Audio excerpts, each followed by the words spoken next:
Welcome back. This is part 2 of Can You Beat Days Gone Without Guns. So if you didn't watch part 1, you should probably do that first. According to this highly scientific graph, 1 comes before 2. There's a link to part 1 on screen right now and in the description, or just go through my channel to find the video. Just a refresher, here's what the challenge is. I have to try to beat Days Gone on the hardest difficulty, Survivor 2, without using guns. That means the only way I can damage enemies is with throwables and melee attacks. Here's a quick recap of part 1. Deacon's wife disappears like the missing Malaysia Flight 370, but after befriending neuroscientist O'Brien, Deacon starts to find out what happened to her. Boozer gets his arm cut off just like this audio, and Deacon shoots the deer. Nothing I could do here, this is the first fail. Lost Lake goes to war with the Rippers, I figure out how to rescue a hostage without using guns, and Deacon is forced into another sniping section. Fail 2.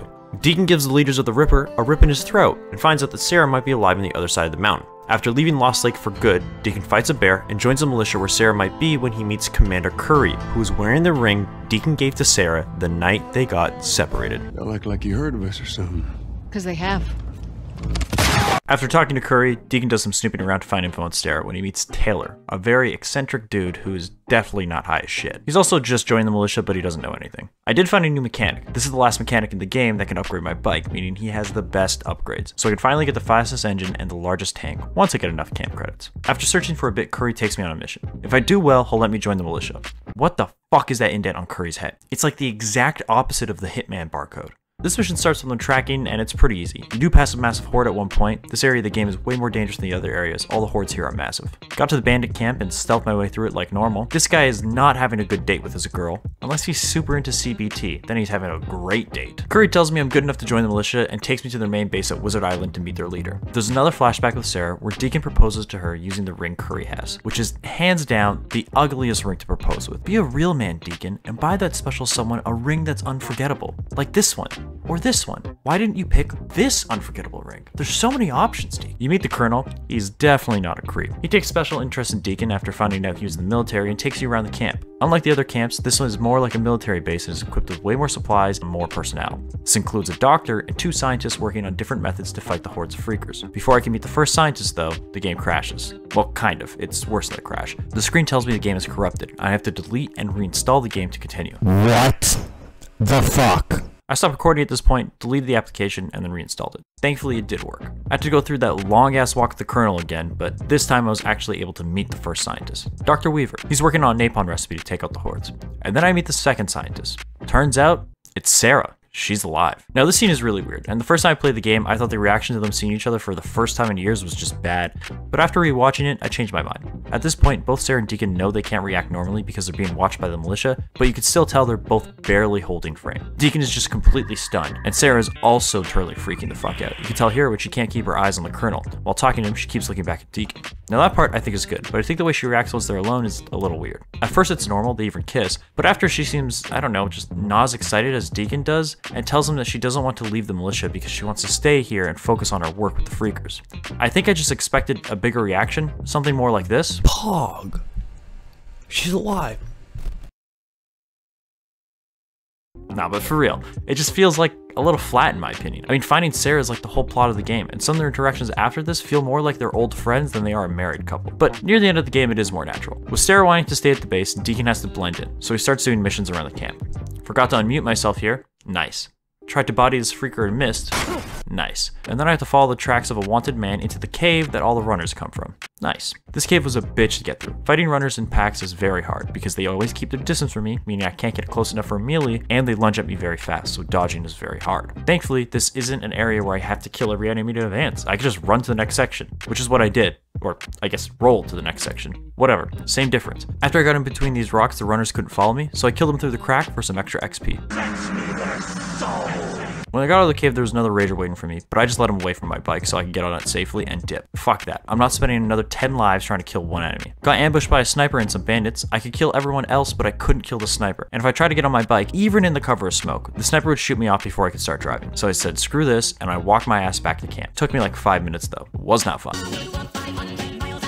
Had to go into another mine. Yay. Weaver needs cinnabar for his project. Honestly, this mine wasn't as scary as the other ones because I could turn on all the lights, and everyone knows all the dangerous scary monsters go away the second you turn on the lights. Next to Joe Rogan taking a nap, I found the last injector I needed to max out my stamina, and then right outside of the mine, I found the best melee weapon in the game. It has max damage and max durability. It's a godsend. Had to grab some yeast for Sarah, but a bit weird because aren't girls always complaining about having yeast? Like, doesn't she make her own already or whatever? This should have been hard, but with stealth bombs, I could stealth kill all 3 breakers guarding the building. Taylor's talking to me on the radio when he gets captured by some bandits, so I head out to save him. Stealthing through this camp was a lot of fun, but when I got to the end, it was another hostage situation, and Taylor died before I could react. On my second try, I missed the rock throw and Taylor died, but I got it on my third. Thank God I could complete this mission the same way I did the last one. Struggled petting this dog, and then I struggled getting my melee weapon back in the holster. Spent like 10 minutes looking for the last batch of styrofoam cups only to realize they were right in the open. I'm more blind than the kids I got in my basement. Oh, for context for that joke, I have these kids like locked up in my basement and I poked out their eyes, so they won't be able to identify me if they escape. But don't worry, they're never gonna escape. Got back to the camp and Weaver showed me what the cups were for.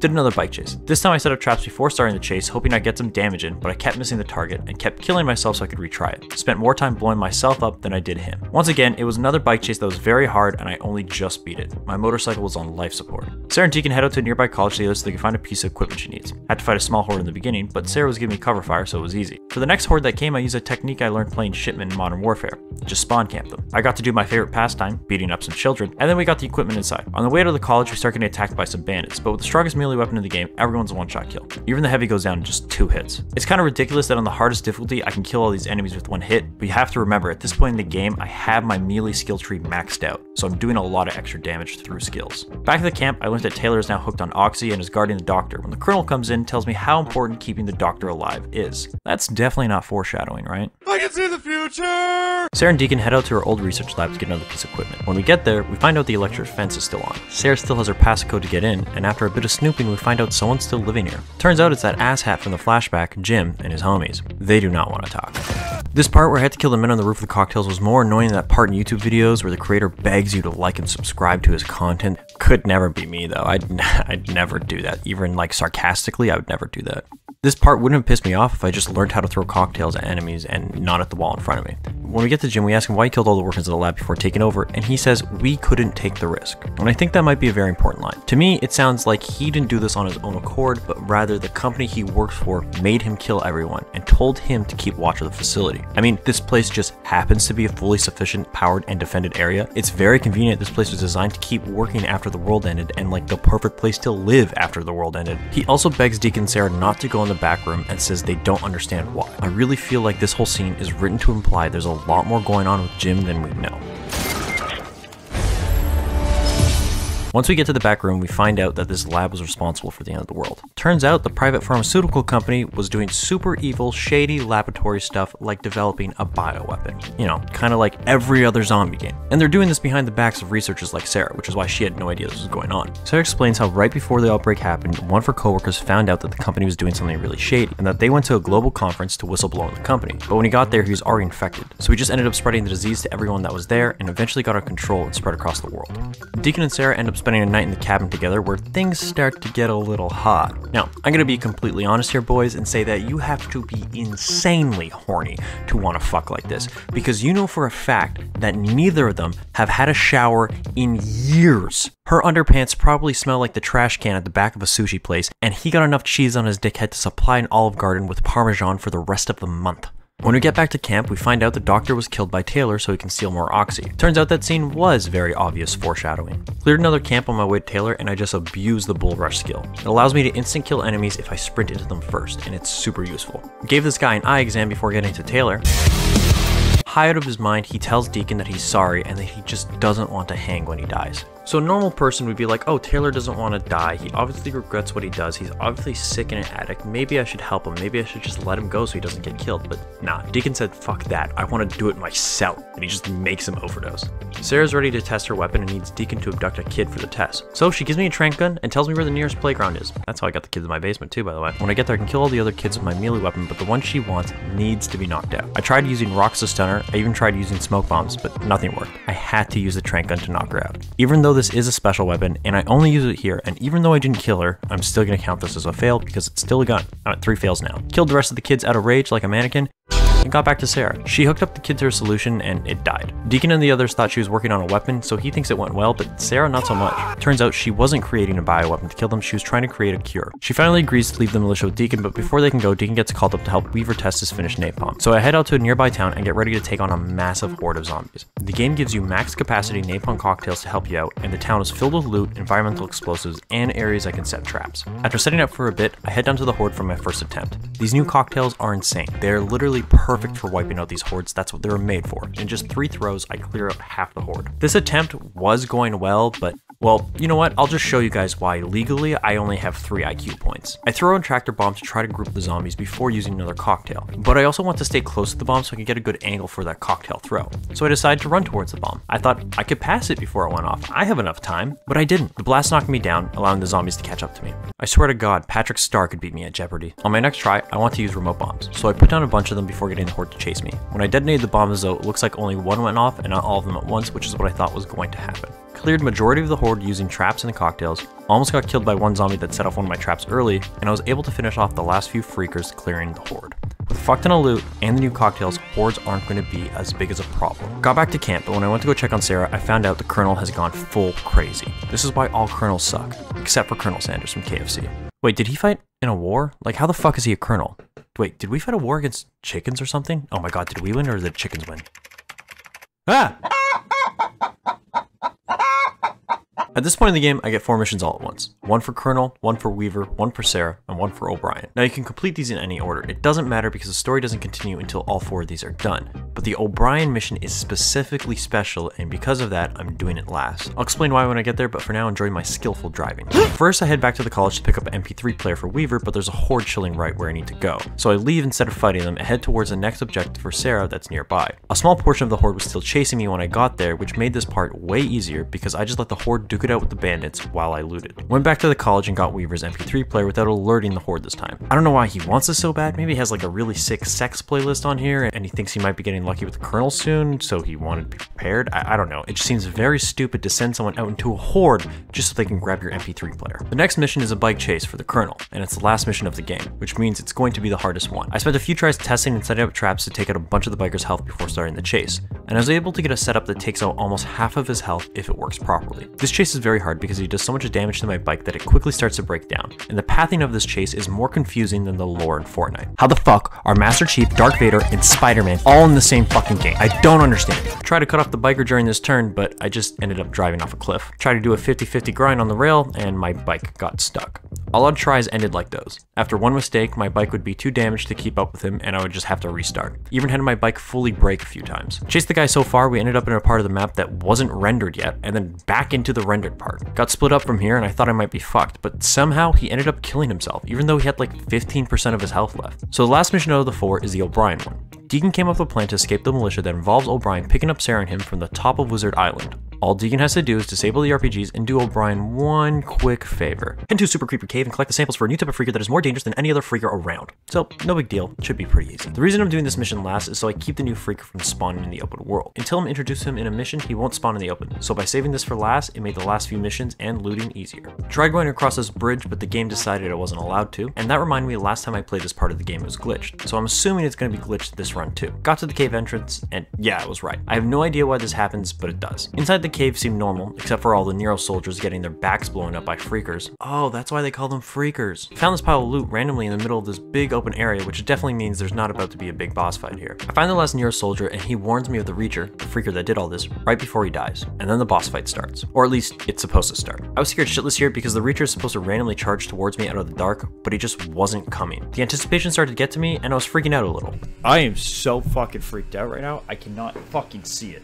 I don't know where the fuck it is, and it's fucking pissing me off. I tried using a tractor, but he wasn't coming out. I ran around the whole area, but I couldn't find him. So I figured he was glitched, and I killed myself to reset it. Respawned, and I still couldn't find him. So I started looking around again when I jump scared myself by running into him. Oh, fuck you! Beat him up for a bit, and then took a step back when I realized he wasn't moving at all. I wanted to give the camera a good shot, so I zoomed in on his face, and then he moved for the first time. Made me shit myself. Oh, fuck! Oh, fuck! Oh, fuck! Okay, no, it's good. It just moved a little bit. It's still glitched out. Oh my god, don't scare me like that, dog. Don't but he was still glitched. I don't know why he moved there, but he wasn't moving after that. I finished him off and continued the mission. After taking a sample from the Reacher, O'Brien tells me that there's a horde coming and I gotta get out there. But the horde, like a 20-year-old on antidepressants, never comes. I tried going as far as I could without failing, but I couldn't hear or see them. I guess they're also glitched out. I killed myself to reset once, but they still didn't come. I tried quitting the mission and restarting it. The Reacher was still glitched and didn't move. It was like beating up someone who's quadriplegic. Easy, but it feels wrong. The horde still didn't spawn, so I knew I had to try something else. I quit the application, restarted my PlayStation, and loaded back in. This time the Reacher fight was normal. It sucked that I had to actually fight him this time, but with the maxed out melee weapon, it didn't take too long. After the fight, the horde spawned like normal too. Thank God. I mean, it's not like that good because now I have to fight the freakers, but there's plenty of loot in the area, so it wasn't that bad. Gave Sarah her poison and Weaver his MP3 player. Brother, you a lifesaver, dude. Right on. Before starting the next mission, I get a message saying that this mission will lock me out of this area of the map indefinitely, so I decide to go get the last few upgrades for my bike first. The Colonel has gone full Joe Biden. He's just a senile old man in charge of shit for some reason. So I disable their RPG system, and me and Sarah sneak to the top of the mountain. Right before the helicopter lands, Vanilla Ice spots us. Turns out, Skizzo's a new recruit, and he immediately attacks Deacon, calling him a traitor. We get tied up and bound, and no, not the sexy type of tied up where there's a 6-foot-tall goth girl in heels about to stomp on your balls. It's the type of tied up where they interrogate us. Skizzo claims that Deacon was a rapist in the old camp he was in, and tells the Colonel he's a demon dog tattoo on his back. When they rip off Deacon's shirt and find the tattoo, it's enough proof for the crazy Colonel to send Deacon into lockup before a planned execution. Curry knocks Deacon out, and when Deacon wakes up, he confronts him. Curry figured out the ring he got from Sarah was Deacon's. It matches his tattoo, so he lets him go.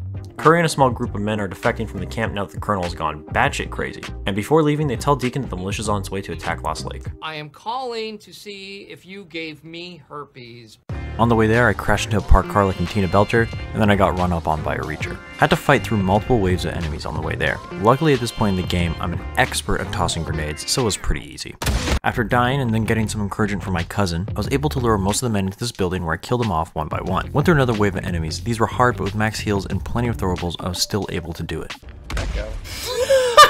The last wave had a lot of heavies, but I was able to gather them all up in this one area and kill them with just a few cocktails. Got on my bike and raced towards Lost Lake. The militia retreated, and I got there just in time to see Mike render in and then die a few seconds later. That's what he gets for being bald. Deacon comes up with a plan to attack the militia again before they come back and finish us off. Deacon doesn't like being edged. He knows the militia stores all their explosives and weaponry by the north gate, so if they ram into that gate with a truck full of explosives, it will effectively neutralize the militia's firepower. It's a simple plan, really. Just suicide bomb the militia. To prep the truck, I need to get a few things, and one of those items is a fuck ton of fertilizer. There's a slight problem though. A massive horde of freakers needs to be cleared. Someone caught myself on fire on the first throw, and was way too close to the trap, so I went flying.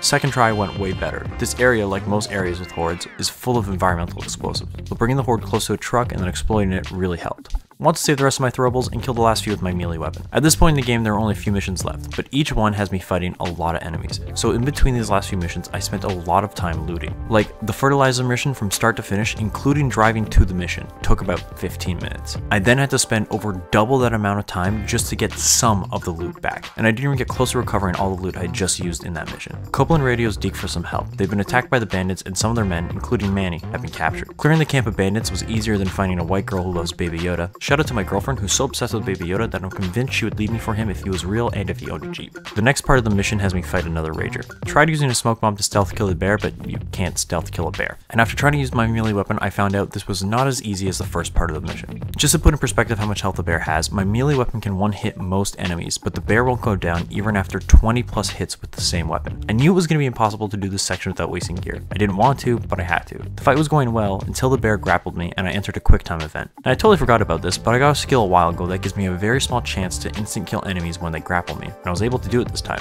So even though the bear probably had like half of its health left, I was able to kill it and finally put down Winnie the Pooh's psychotic brother, Murdery the Piss. On my way to clear the next camp, I got attacked by a rager out in the open, but I ended up killing this one right away with the same quick time event, without using any weapons or gear. Although I was celebrating the quick kill, it made me feel really stupid that I wasted all that time and loot fighting the other ragers when I could have just done this. There are 3 militia camps near Lost Lake I gotta clear out. The first one took a few tries. There wasn't a lot of cover, but after some 200 IQ plays, I died. Eventually I killed everyone in the camp except for the heavy, and I didn't want to use any throwables because I was saving what little I had for the sawmill. Pinned down against the log, I tried to run towards the heavy, lay down a trap, wait for it to explode, and attack the heavy when he's stunned. But he didn't get stunned. He kept shooting, and made Deacon do a very realistic JFK impression. Next time, I made him do the impression. Fighting that camp was annoying, and I really didn't want to do it another 2 times, so I came up with the genius strat of getting freakers to do the work for me. Found a horde near the second camp, and watched as they went through them like it was nothing.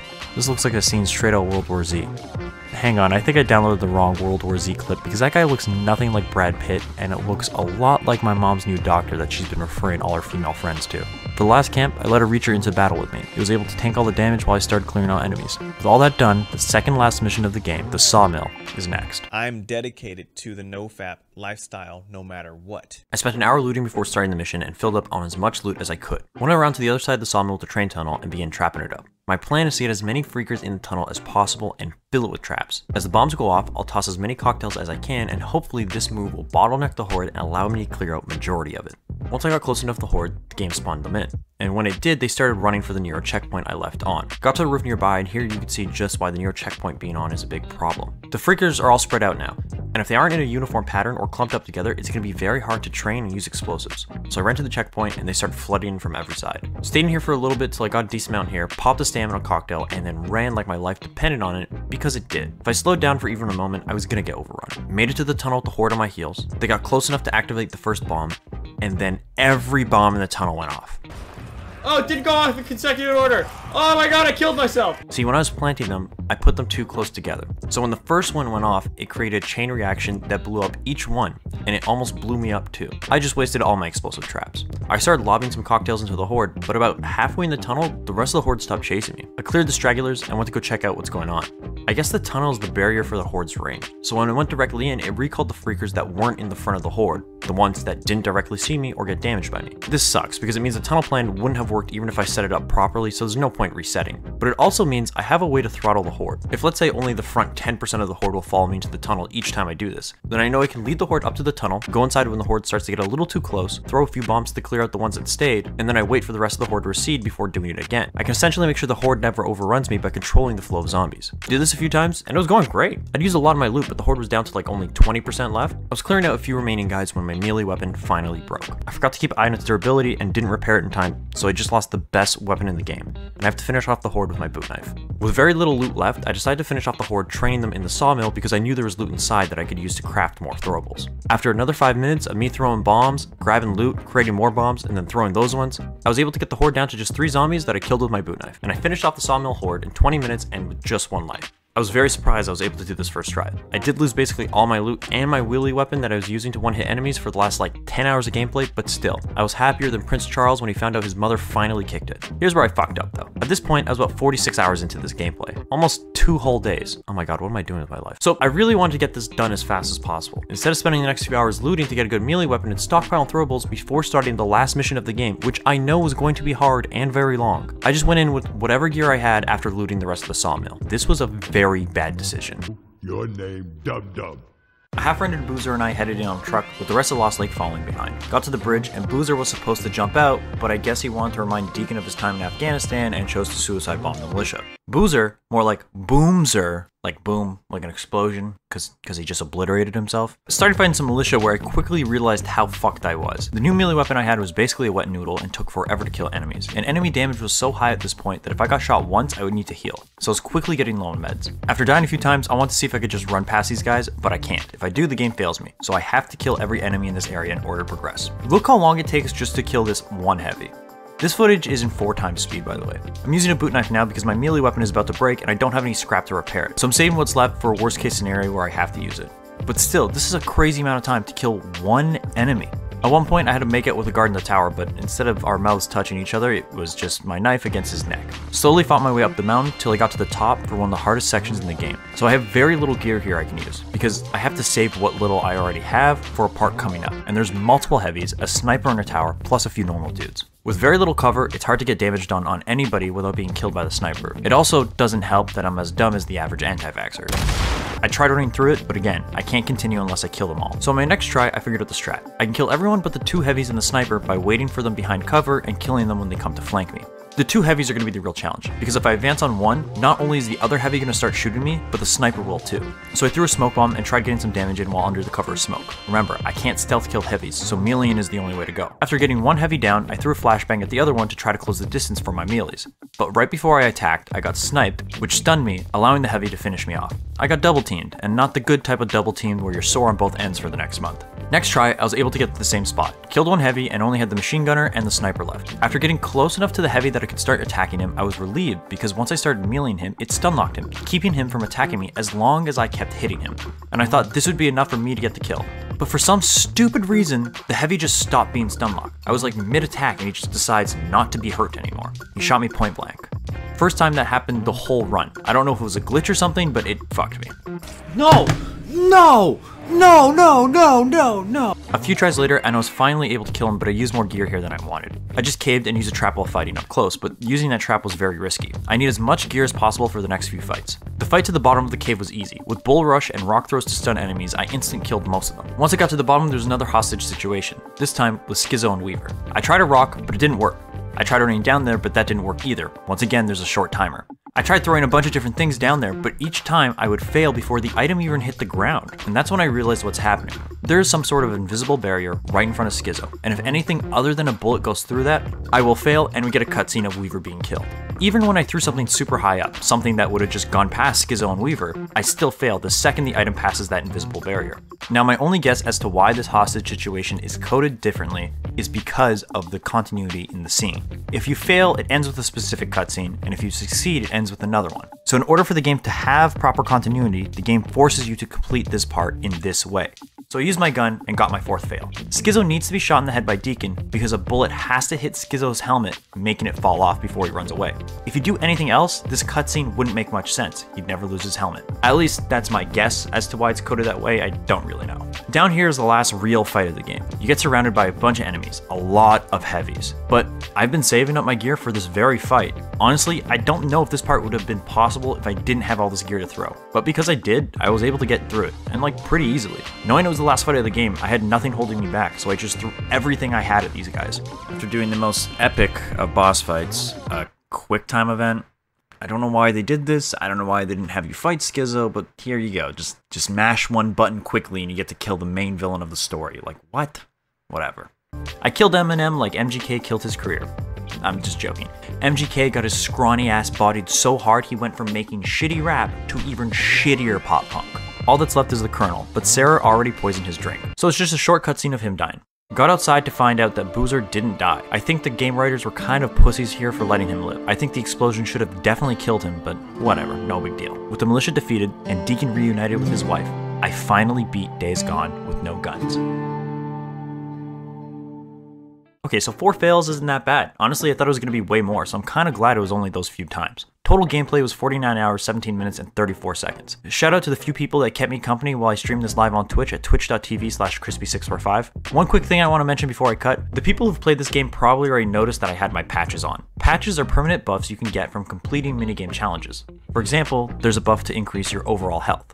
But there's no way for me to get rid of them, or turn them off. I tried. And if there was, I would have done it to make this challenge harder. But regardless, I don't really think it would have made a big deal. I think it would have played out about the same, with a slight difference probably of me having to loot more. And the last thing I want to do is spend more time looting in this goddamn game. Oh yeah, also, if you wait a few days, you can get the secret cutscene with O'Brien. This is supposed to tease the story for the sequel, which is never coming, unfortunately. Turns out, he's been a freaker this whole time, so that's cool. If you enjoyed the video, please like and sub. It helps me out a lot, and I really want to thank you for watching both part 1 and 2 of this video. I mean, it's crazy that you ended up watching that much content, so genuinely thank you.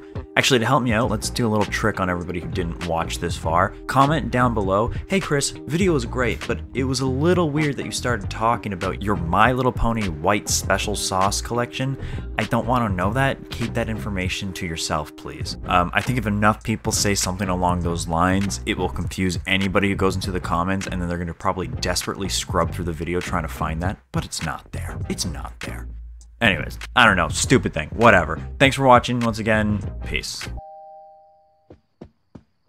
Hello? Yes?